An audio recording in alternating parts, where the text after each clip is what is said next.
আগামী 2 মাসের ভিতরেই নতুন রাজনৈতিক দল আসছে বাংলাদেশে। আপনারা হয়তো জানবেন যে জুলাই আগস্টে ছাত্র আন্দোলনের নেতৃত্ব দানকারী ছাত্রদের নেতারাই এই রাজনৈতিক দল গঠন করবেন। এই ব্যাপারে আপনার মতামত কি আমাদেরকে একটু কমেন্টে লিখে জানাবেন। আসলে কি ভালো হবে? এই রাজনৈতিক দলের নামও কিন্তু তারা ঠিক করে ফেলেছে। সম্ভাব্য নাম হতে পারে জনশক্তি। তারা চাচ্ছে বাংলাদেশে নতুন ধারার একটা রাজনৈতিক শক্তি সৃষ্টি হোক।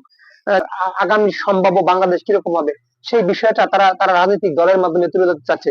সম্ভবত তারা আগামীতে হয়তো এমপি নির্বাচনও করতে পারে, এরকম একটা বিষয় আমরা জানতে পেরেছি।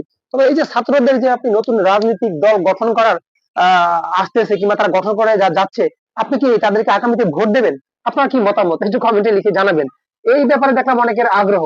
আমি দেখলাম যে ছাত্র নেতাদের কথায় সম্ভাব্য তাদের কথা বোঝা গেল যে হ্যাঁ, আগামী 2 মাসের ভিতরেই তারা বাংলাদেশে নতুন রাজনৈতিক দল নিয়ে হাজির হতে যাচ্ছে। এই বিষয়টা দেখলাম অনেকেই সাধুবাদ জানিয়েছে। বিশেষ করে যমুনা টিভি এটা রিপোর্ট করেছে আজকে, আপনি চাইলে সেখানে দেখে আসতে পারেন।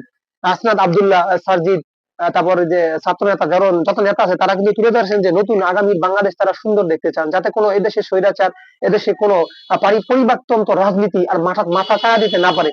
এজন্যই তাদের এই চিন্তা ভাবনাটা। বিষয়টাকে আপনি কিভাবে নিচ্ছেন একটু কমেন্টে লিখে অবশ্যই আমাদেরকে জানাবেন।